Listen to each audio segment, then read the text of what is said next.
Assalamualaikum warahmatullahi wabarakatuh. Saya Yudi Pramuka, tukang donat dari Parung Ijo, tertua di semesta. Alhamdulillah wassalatu wassalamu ala rasulillah. Kalau kita Indonesia nggak ada Rocky Gerung, kalau Indonesia nggak ada Anies Baswedan, tentu adalah Indonesia yang tidak ada yang membayang-bayangi menuju kehancuran total ya. Kita lihat Rocky Gerung sejak 5 tahun yang lalu ya, setidak-tidaknya dalam konteks pesantren Ojo Lali betul-betul itu viral waktu saya bikin Rocky Gerung melawan pengkhianatan intelektual ya. Itu ada sekitar 15 menit saya bikin di Cijeruk ya, di Kabupaten Bogor, di kawasan di pesantren Darussofa ya. Saat itu dia memang baru muncul melalui media televisi, Rocky Gerung, dengan pikiran-pikiran yang tajam ya. Tahun 2018 akhir video itu saya muat hari Rabu ya, tanggalnya 24 Desember ya, tahunnya 2018 ya. Sekarang sudah 2024, jadi hampir 9 tahun yang lalu Rocky Gerung dengan perspektifnya yang kaya, bacaan yang luas, dan analisisnya yang tajam, serta hentakan-hentakannya terhadap pilar-pilar kekuasaan yang korup dan zolim, itu membuat kita tersadar ya, bahwa ternyata Indonesia itu memang seperti kata Rocky Gerung, ditulis oleh para pengkhianat ya. Agak sukar dibayangkan kalau sekarang itu kita membayangkan bahwa Indonesia 8 tahun terakhir tanpa Rocky Gerung, tentu Indonesia betul-betul gelap sama sekali ya. Justru meskipun dia seorang muslim, cahaya-cahaya intelektual dan percikan-percikan intelektualnya itu membuat kita hanya sadar bahwa kekuasaan itu memang bisa menenggelamkan kita semua, karena tamaknya, sifat tamak, sifat rakus, dan sifat yang tidak kenal batas dari kekuasaan ini. Memang kekuasaan itu memabukkan, bukan hanya memabukkan dan menenggelamkan si penguasa itu dan rejimnya, dan melahirkan para penjilat-penjilat ya di sekeliling kekuasaan itu, dan itu semua disingkapkan ya, para penjilat-penjilat kelakuannya, para penguasa-penguasa yang rakus itu disingkapkan oleh Rocky Gerung hanya semata-mata dengan kekuatan refleksinya, kekuatan intelektualnya, dan bagaimana sejarah menjadi cermin dan bisa menerangi Indonesia modern kita.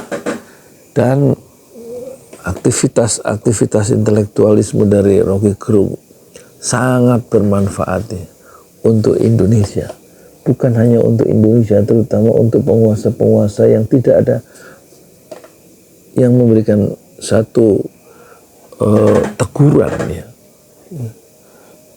yang teguran itu sangat modern terdengarnya, dibungkus, bukan hanya dibungkus, memang dibangun dalam kerangka demokrasi yang bagaimana demokrasi yang matang dan sehat. Dan Rocky Gerung memberikan semacam pilar-pilar atau dasar-dasar atau asas-asas bagaimana Indonesia yang demokratis itu seharusnya dijalankan, terutama oleh para penguasa yang cenderung untuk korup, penguasa yang cenderung untuk zolim, penguasa yang cenderung untuk berbuat semena-mena terhadap rakyatnya. Kemarin saya dengar ada teman saya bilang waktu makan bubur di warung, dia baru saja membayar pajak motor. Kenapa sekarang sampai 300 sekian? Dulu berapa? Dulu 100 sekian. Jadi naik luar biasa pajak motor. Siapa yang naikkan? Penguasa kan? Penguasa yang zalim. Kenapa? Kemudian merusak atau membuat struktur kejiwaan masyarakat itu jadi terguncang ya, karena segalanya menghimpit kehidupan dia. Meskipun bayaran motor itu setahun sekali, tapi naiknya harga itu untuk pajak motor itu bukan semata-mata pajak motor yang menyusahkan, segala naik, ya, subsidi dicabut misalnya, dan barang-barang naik itu bikin susah ya masyarakat. Dan ini adalah kelakuan dari penguasa-penguasa yang tidak ingin membahagiakan rakyatnya sendiri. Terus penguasa itu atau pemerintahan itu dibuat untuk apa, ya kan? Ya untuk kesejahteraan rakyatnya sendiri, bukan untuk menggemukkan ya pundi-pundi emas dan dinar para penguasa dan penjilat-penjilatnya di sekitar kekuasaan itu, dalam konteks mengingatkan kembali, menegur penguasa agar lebih mensejahterakan rakyatnya. Itu Roky Gerung hadirnya secara signifikan sangat memberikan satu dampak yang luas ya. Kata Roky Gerung, kalau kita ingat, dia pernah bicara bahwa negara atau pemerintah itu punya potensial, hanya negara yang punya potensi untuk berbuat ketidakadilan, berbuat zalim. Rakyat tidak punya potensi, ya, tidak punya kemungkinan untuk berbuat tidak adil. Kenapa?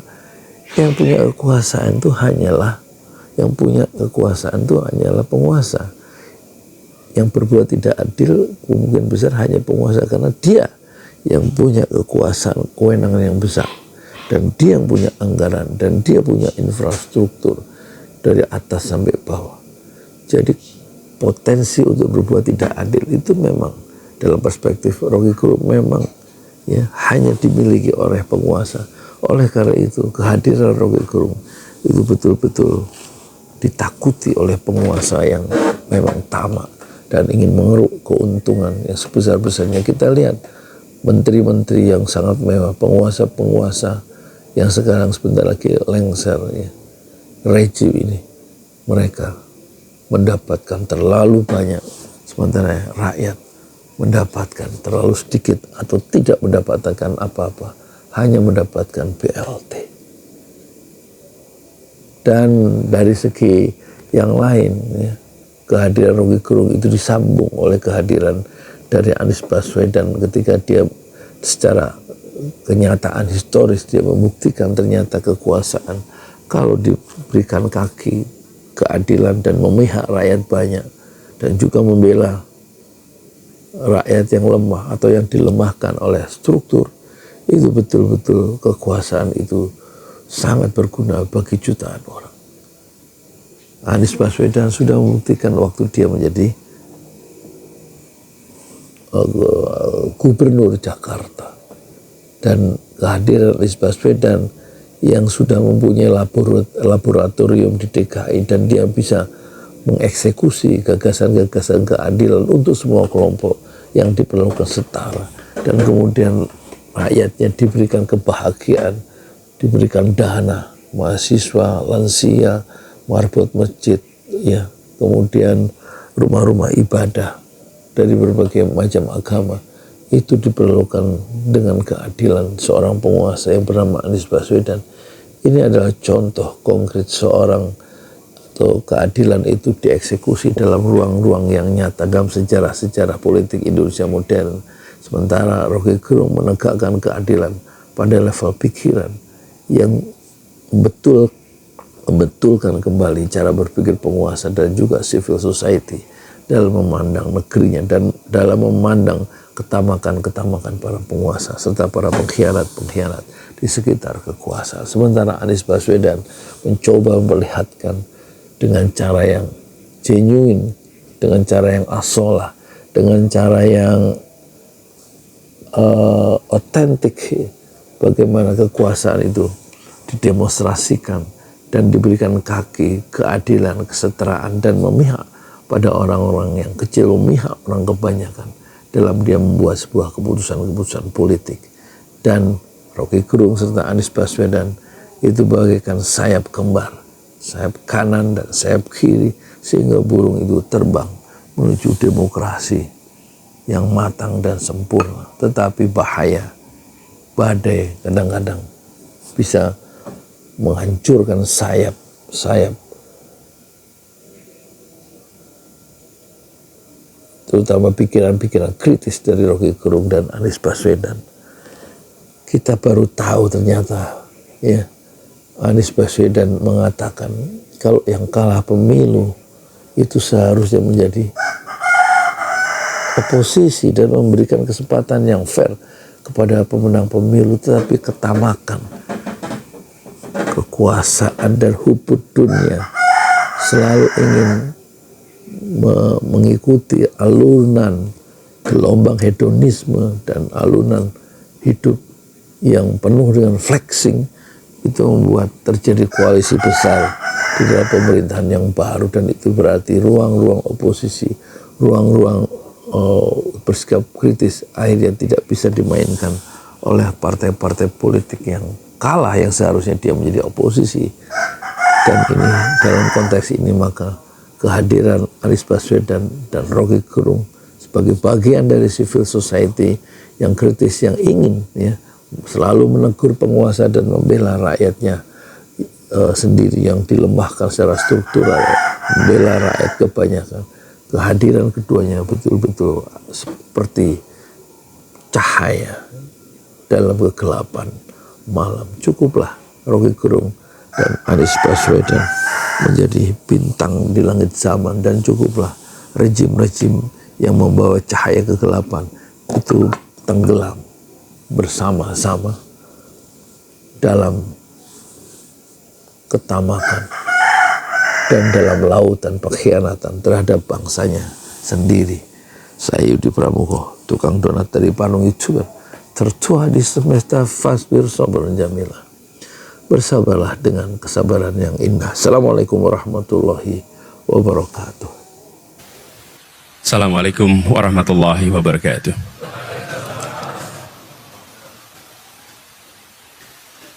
Alhamdulillahirabbil alamin.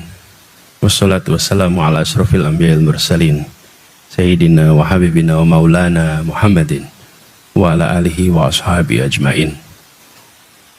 Raditu billahi rabbah wa bil islami dina wa bil muhammadin nabiyya wa rasulah. Rabbi zidni ilma warzuqni fahma. Amin. Amma ba'du.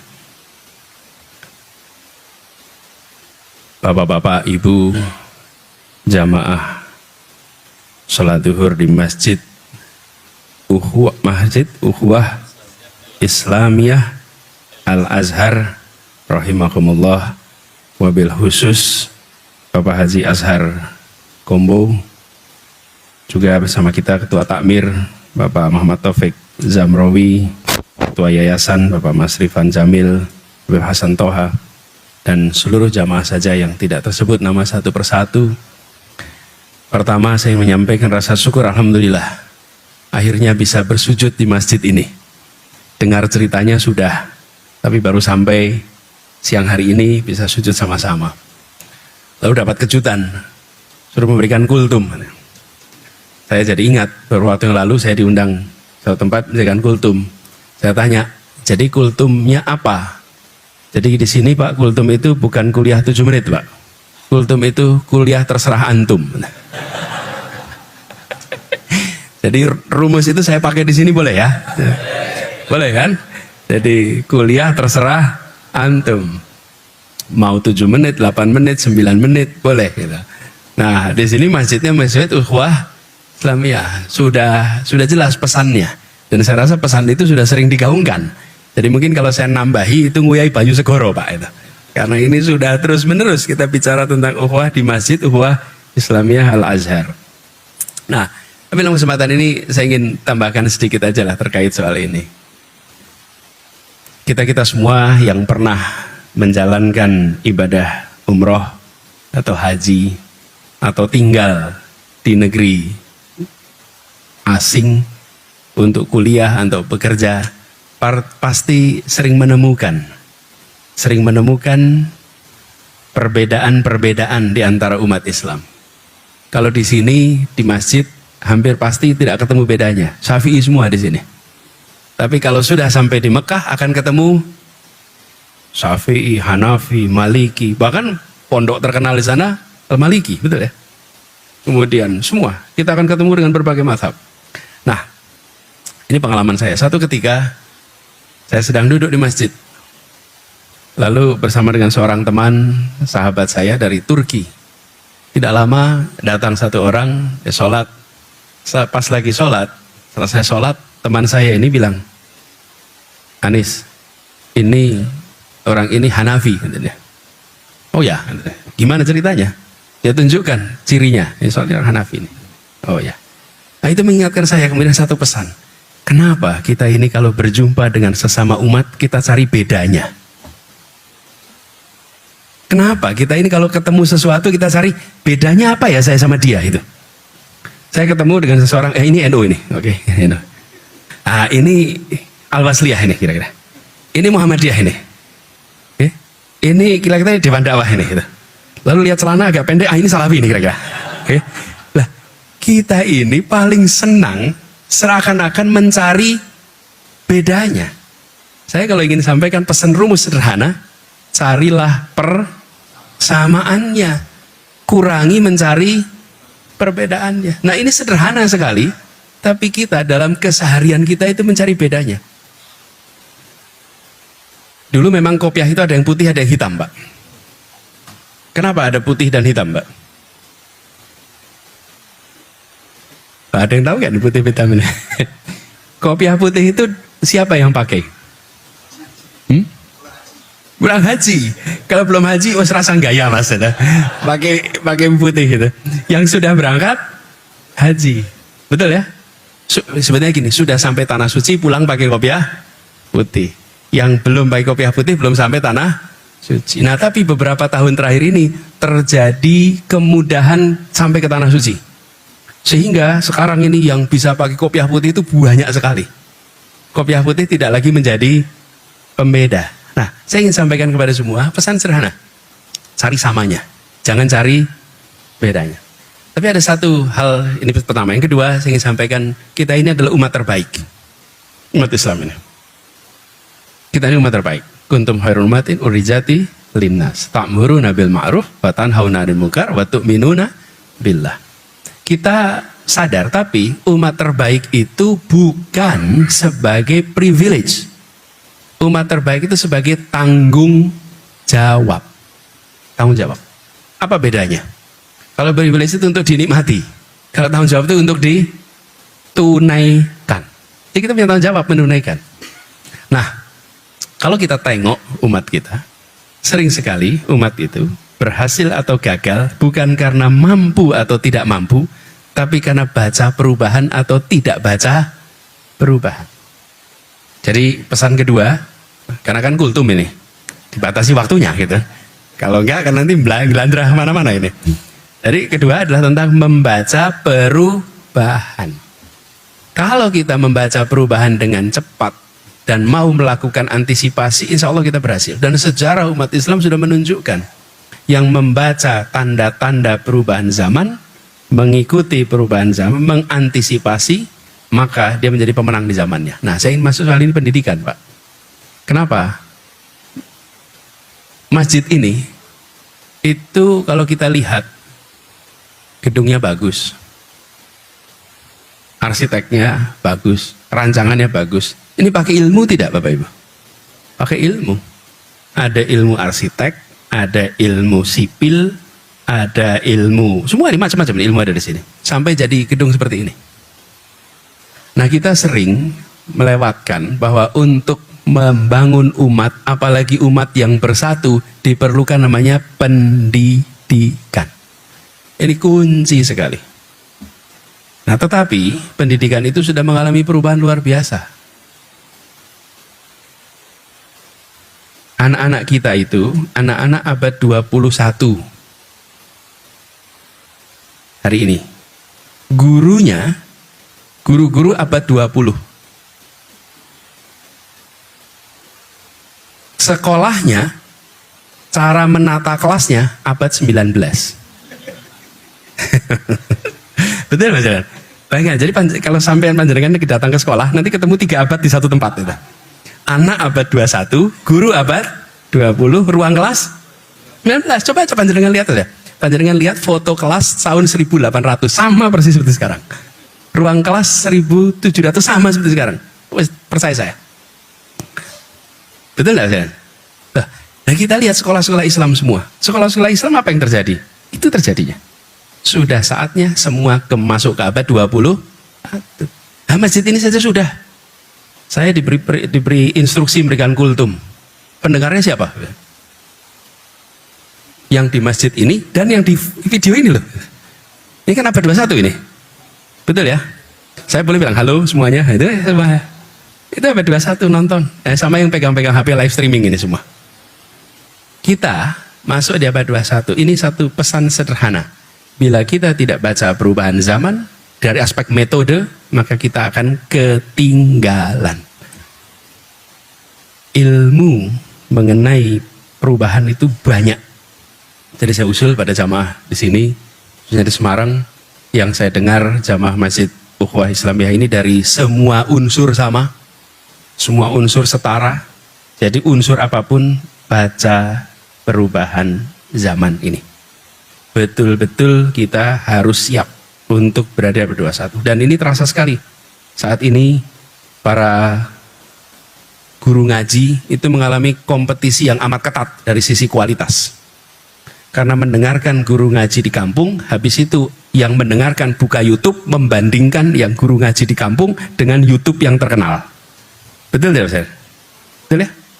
Bahkan pertanyaan yang disampaikan ke guru ngaji di kampung, pertanyaan kulaan dari YouTube. Betul tidak?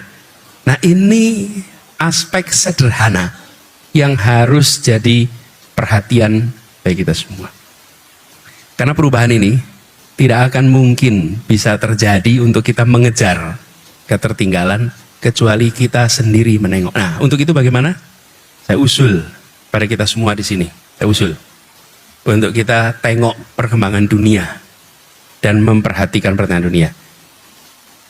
Ini namanya kuliah kan? Ini kan kuliah loh. Kultum toh, kuliah toh, betul ya kuliah? Bener ya? Jadi kalau kuliah itu dosen tanya boleh dijawab toh? Nah, tadi kan dibilang tidak boleh tanya jawab. Maksudnya jangan tanya ke dosennya gitu enggak. Tapi dosennya tanya sama mahasiswanya boleh toh? Boleh. Nah, sekarang saya mau tanya nih. Yang membaca berita tentang Indonesia setiap hari mohon acungkan tangan. Lo yo mosok gak baca berita nanya yang berani acungkan tangan. Saya pengen tahu yang acungkan tangan. Yang melalui medsos boleh, melalui koran boleh, pokoknya mengikuti berita Indonesia setiap hari. Banyak juga yang nggak ikutin berita ya gitu. Hah? Kalau mengikuti berita Semarang tiap hari malah enggak. Masalah betul ini. Berita tentang Indonesia tiap hari. Saya ulang coba. Siapa yang ngikutin? Acungkan tangan. Mohon supaya kita bisa tahu. Banyak apa-apa. Malah justru saya pengen tahu. Banyak. Alhamdulillah. Kalau nggak baca tuh malah unjuk jenengan ngopo gitu loh bentino. Alhamdulillah. Syukur alhamdulillah. Pertanyaan kedua. Pertanyaan kedua. Acungkan tangan. Siapa yang membaca berita internasional tiap hari?